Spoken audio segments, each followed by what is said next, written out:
What do you get if you take a BMX and a mountain bike? You slap the two together, maybe you add some slow music, a little bit of red wine to set the mood. What you get is slopestyle mountain bike. Slopestyle is a quickly emerging new discipline of cycling that went from virtually non-existent 20 years ago to now major budget events like this. Generally add something. 1, 2, oh my word! We are in Nuremberg to Redbull District Ride, and it's like a historic urban slopestyle event. You'll be witnessing the best riders in the world at the moment. So Formula 1 of slopestyle. And this year, I was lucky enough to get an invite by Red Bull to attend this event and explore this fascinating new sport, witness it firsthand and find out what impact slopestyle might have on the wider biking community. It's one thing seeing it on a video, it's another thing seeing it in person. They get so much height. Oh my god. All the stunts in this video are performed by professionals, do not attempt them yourself. Very few sports exist that have the amount of subcategories as cycling. You know, you got road bikes, endurance biking, downhill, BMX, free ride. And if that's not enough, there's literally a bike that has another bike attached to it called a tandem. So what exactly is slopestyle and where did it come from? Twister! Come on, Nikolai! Well, you see, it's kind of weird. Slopestyle, despite being heavily publicized, is actually a very, very niche discipline of mountain biking. Ultimately, it's a competition format, inspired by the world of skiing and snowboarding. It's a range of big jumps spanning across multiple areas, so you can have urban, you can have dirt, you can have wooden ramps. Riders will ride these courses very quickly, hitting massive jumps and doing tricks in between. You've got 15 features, and they're all different, they're all trickable, so you're looking to try and do the best tricks but as clean as possible with the most air time to hopefully get the best score. 1440 and he lands it! But as for where slopestyle came from, that is a tougher question to answer. So first we have to start with BMX. Originating in California in the 1970s, BMX was basically your Tesco's own brand version of an FMX. Yeah, they were cheap and cheerful and sold to kids. And so these BMX kids would go to dirt parks and do jumps and try and emulate the tricks they saw FMX riders do. But during the 80s to 90s, BMX would change. It would find a new home. The skate park. It'd be in skate parks and other urban locations where BMX riders would start to develop new tricks. A complicated array of grinds, spins, and stalls that were clearly inspired by skating. It'd be in these urban areas that BMX would really find itself. In that same era of like the early 80s to very early 90s, mountain biking was synonymous with like endurance racing, as well as time trials on these off-road tracks. Mountain biking was all about speed and precision and handling these bumpy trails as opposed to doing tricks like on a BMX. But you see, mountain biking was big money, and it very quickly became a very widely enjoyed family activity. Unlike BMX, BMX was very niche, and it was more considered a teenagery sport. And so, as you might have guessed, mountain biking and BMXing didn't really see eye to eye. Mountain bike dudes are just kind of like clean cut, they're just out for the weekend, and that BMX was always just this hardcore lifestyle sport. It was very much like mountain bikes are gay, BMX is hard. That was our perspective, at least. Mountain bikers don't know how to ride, kind of a thing, and BMXers know how to do tricks, and mountain bikers are like, tricks are for kids, so it's like... Yeah. If you just look at the clothes alone, mountain bikers would wear these full face helmets and full race gear, giving them +10 speed, whilst BMXers would wear no helmet and dress like a Limp Bizkit cover band. The videos, the approach to riding, and the general attitude was very different between these two sports. However, there was one location that on very, very rare occasions, mountain biking and BMX would meet in sworn secrecy. Dirt jumps. It was in these dirt jump parks where I believe that mountain biking and BMX locked eyes for the first time and experienced this rush of conflicting emotions. It was so wrong, but it felt so right. And so in the early 90s, we'd start to see a very gradual influence of BMX into mountain biking. In 1990, the world's first backflip was landed on a mountain bike. In 1993, we'd see this clip from Kurt Vries, who was a World Cup mountain bike racer, where he would take a mountain bike into a dirt jump park. However, very interestingly, Kurt himself actually had a background as a BMX rider. Kurt was really a pioneer of this new style of mountain biking.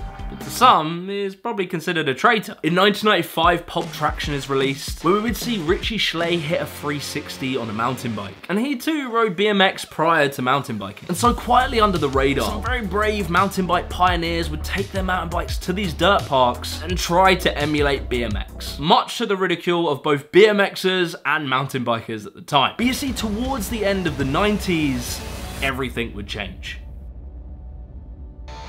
It was in the mid to late 90s when mountain biking would throw its toys out the pram and truly enter its rebellious teenage phase. The release of Pulp Traction would spark a new wave in mountain biking called freeride, which took inspiration from skiing and snowboarding by descending down mountains, dropping down big gaps, and moving away from the racing and time trials that occupied the mainstream mountain biking world. Most walking bikes down, looking almost like an army marching into battle. We'd begin to see more and more mountain bikers doing jumps and taking very clear BMX influence into the world of mountain bike. But it would be in the year 2000 where a very important video in the timeline of slopestyle was released.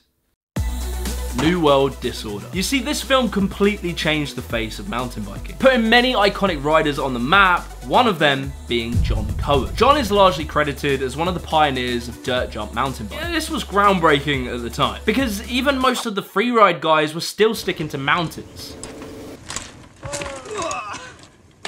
Around the same time in the late 90s, a new mountain bike discipline had entered the World Cup, called dual slalom. The frame size of the bike was much smaller, more like a BMX and less like a mountain bike. But you see, it still had the same 26-inch wheels that the mountain bikes had, as well as full suspension. And so early riders like John COWAN would see these bikes and realize they were kind of perfect for what he was doing on the dirt jumps. This very niche style of riding that John was pioneering was starting to become more popular, and manufacturers took notice. And it led to bikes being made that were better than the dual slalom bikes. Bikes like the DMR TRAILSTAR, Specialized P3, and one literally called the Nikolai BMX TB. At this point in the early 2000s, BMX and mountain biking were truly in the dating phase. Things were starting to move quickly. In 1999, Aaron Chase and Carl Ebbett have a part in a video called Chain Reaction, where we'd see them riding these slalom bikes on urban spots, much like BMX.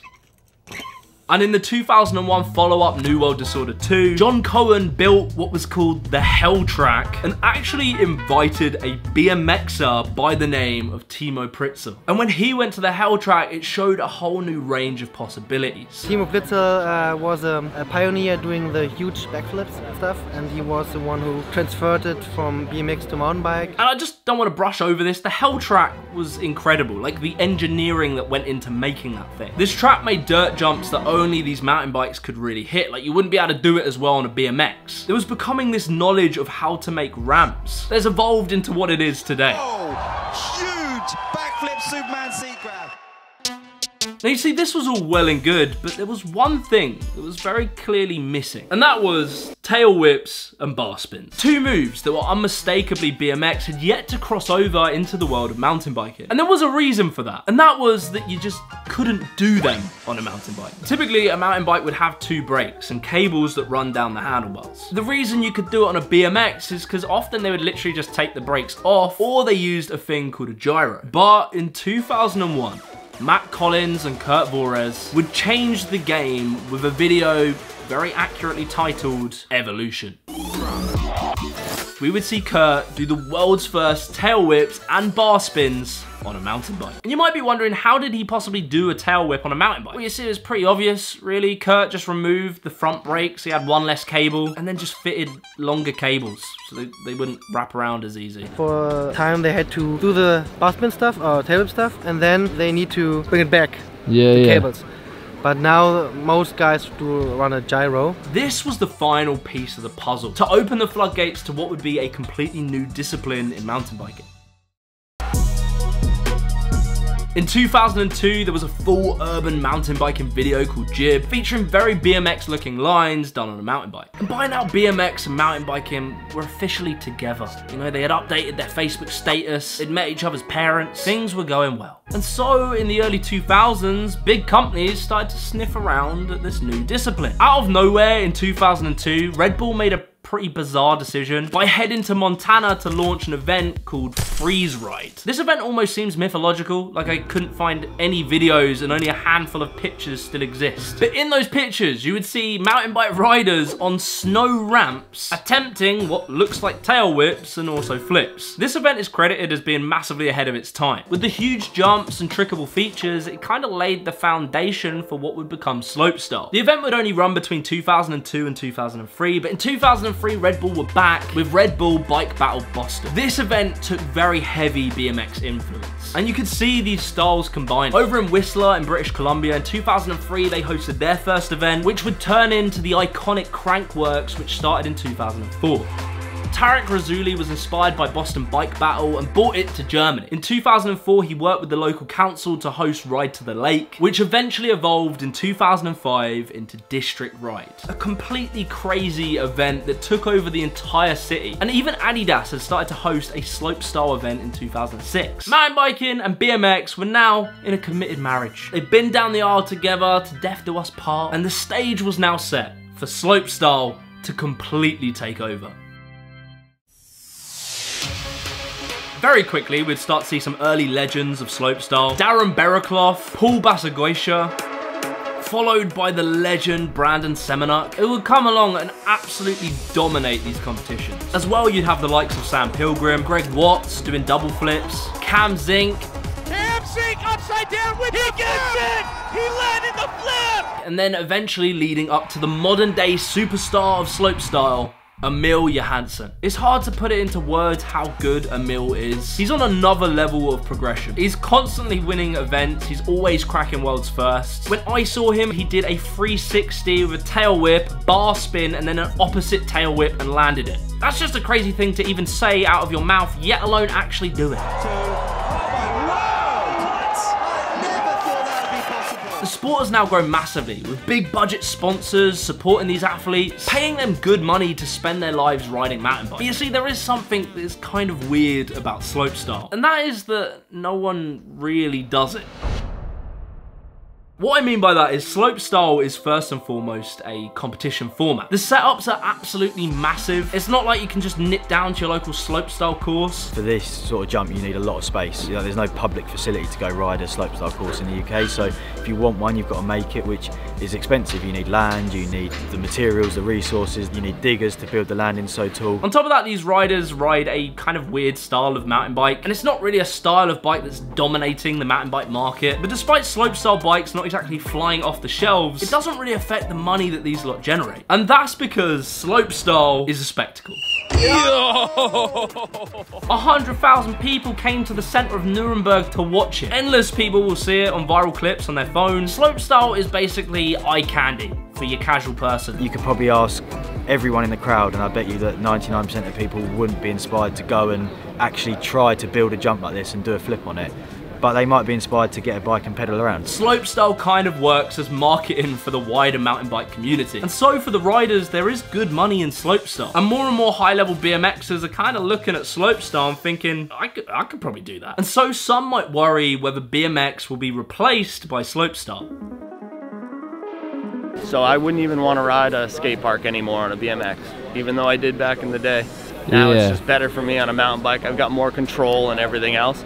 And it's just kind of, you pick your poison. You pick the size of the bike that you want to ride. It doesn't matter as much anymore that it's a BMX or a mountain bike. It's all good. So many skate parks that are just set up, free ones you can just go to. So BMX is really accessible, so I don't think it's necessarily taking people away. A few of the guys in this are ex-BMX riders. Speaking to them and knowing them, I know that they've come over because they've found just riding around the same skate park setups in competition boring. Whereas here they like the fact that, I mean, look where this course is set up, it's insane. It kind of speaks for itself in that aspect. BMX and mountain biking do have very distinctly different identities. Mountain bikers wear these full head helmets. They're out in nature getting muddy, slamming Nature Valley bars down them whilst they drive their converted Volkswagen Transporter. BMX is just more gritty and a bit more down with the kids. Plus, the fact there are still many tricks on a BMX you can do that you can't do on a mountain bike. I mean, like the main one being grinds. People have tried them on a mountain bike, but it's just not the same. I mean, like you have the quad tail whip, the triple flare, What's possible on a BMX and simply the style that they ride is very different to slopestyle. It's just that slopestyle has taken some inspiration from it. But there is an issue that BMX does face, and that is whether these pro BMX riders might look at the money the slopestyle guys make and think to themselves that they kind of want a piece of that pie. But to be a good slopestyle rider, you need more than just BMX tricks. You need to be able to actually ride a mountain bike well. So really, I think that mountain bike and BMX are just going to coexist peacefully. Maybe some pros will transition over, but at the end of the day, I think BMX is safe. But I'm very curious to hear what you think in the comments below. If you enjoyed this video, be sure to leave a like and subscribe to the channel and watch this video right here.